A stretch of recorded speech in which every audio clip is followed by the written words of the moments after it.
Keluarga pasien sangat marah sekali saat mengetahui kalau dokter yang akan melakukan operasi kepada istrinya adalah seorang anak kecil. Yuki si dokter cilik sebenarnya sudah berpisah dengan para tim medisnya. Namun salah satu dari mereka meminta Yuki untuk menolongnya untuk terakhir kali, sehingga mereka harus berkumpul kembali walaupun mereka sudah menjadi buronan. Sementara itu Endo akhirnya bertemu dengan penggerak utama organisasi teroris yang sudah menyerang orang tua si dokter cilik. Tapi orang ini berkata kalau sebenarnya bukan dirinya yang merupakan penggerak pertama kali yang terlibat di dalam ledakan rumah orang tua Yuki.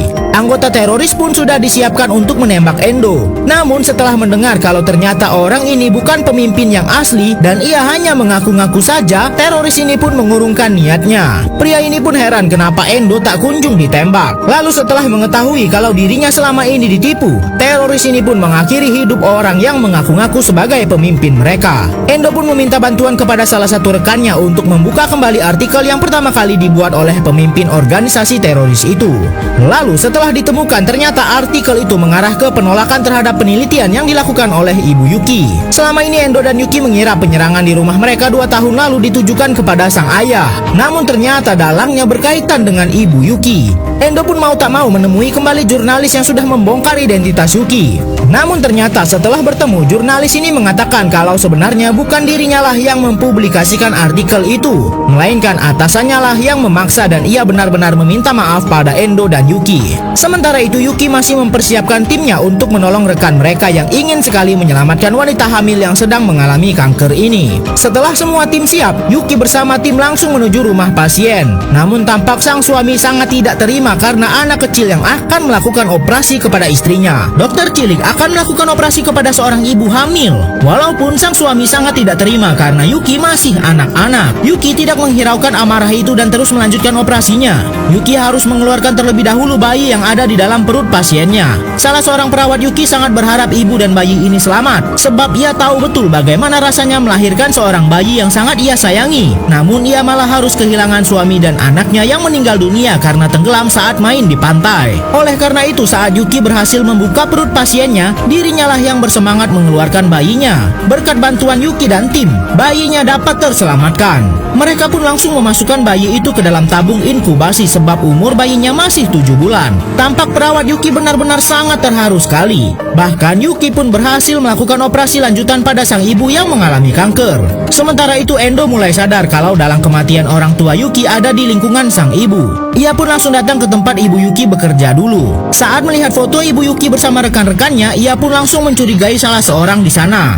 Endo pun mulai yakin kalau orang itu adalah pelakunya, yaitu teman dekat ibu Yuki. Dan Endo sedang menitipkan Yuki di rumah orang itu. Yuki benar-benar tidak menyadari kalau orang yang sudah menyebabkan kematian orang tuanya ada di depan matanya saat ini. Sementara itu, Endo pun langsung bergegas menuju ke rumah tempat Yuki berada. Namun saat tiba di sana mereka mendapati rumah tersebut sudah kosong. Barulah Endo teringat kalau mereka akan pindah ke luar kota. Wanita ini jelas akan berbuat jahat kepada Yuki. Bahkan suaminya sendiri pun sudah dia kurung di dalam lemari dalam keadaan tak sadarkan diri. Dokter cilik berusaha menghentikan seorang wanita yang ingin mengakhiri hidupnya, namun malah ia sendiri yang tertusuk pisau di perutnya sampai tak sadarkan diri. Sebelumnya Endo datang ke rumah tempat ia menitipkan Yuki. Bahkan ia menemukan suami wanita ini pingsan tak sadarkan diri. Endo semakin panik dengan keadaan Yuki. Setelah menemukan Yuki, Endo cukup lega ternyata Yuki masih dalam keadaan baik-baik saja. Di depan mata Yuki, Endo mengatakan fakta yang sebenarnya kalau wanita ini adalah dalang dari pembunuhan orang tua Yuki. Endo pun meminta wanita ini untuk menceritakan semua yang sebenarnya. Akhirnya ia pun mengaku kalau semua itu hanya karena iri semata. Wanita ini adalah teman dekat ibu Yuki.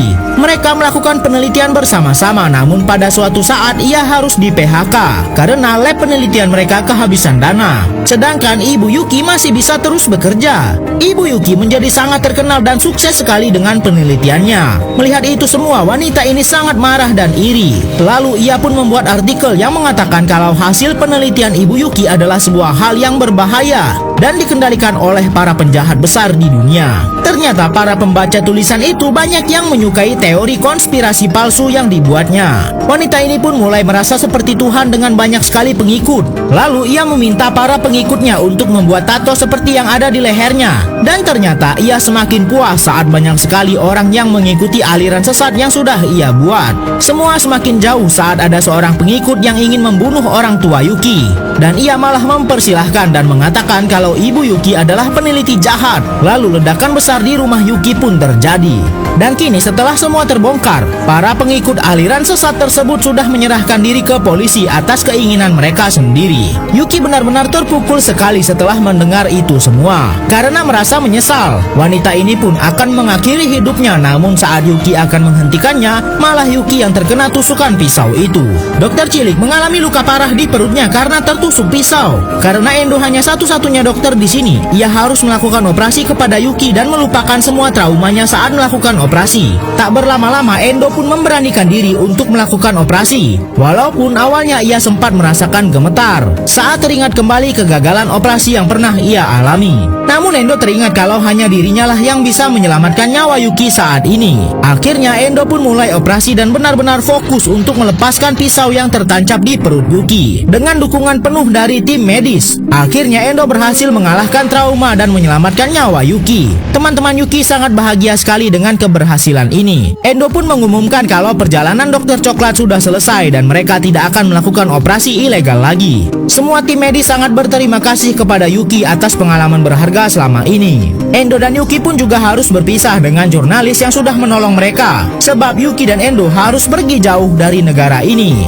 3 bulan berlalu dan jurnalis ini semakin yakin kalau ia benar-benar jatuh cinta dengan Endo. Ia pun menuliskan semua kenangan bersama Endo dan membuat laporan tentang kelanjutan hidup para tim medis Endo dan Yuki, yang kini sudah hidup bahagia dengan jalan mereka masing-masing. Begitu juga dengan dirinya yang ingin mencari kebahagiaannya sendiri. Ia pergi jauh dari negara Jepang dan menuju ke suatu tempat yang sangat asing. Ternyata disinilah tempat Yuki dan Endo membebaskan diri dari semua masalah yang sudah mereka alami. Jurnalis ini menyusul Endo yang sudah pergi jauh untuk menyatakan cintanya dan berharap bisa mendampingi Endo dan Yuki. Film pun selesai, kita lanjut film berikutnya.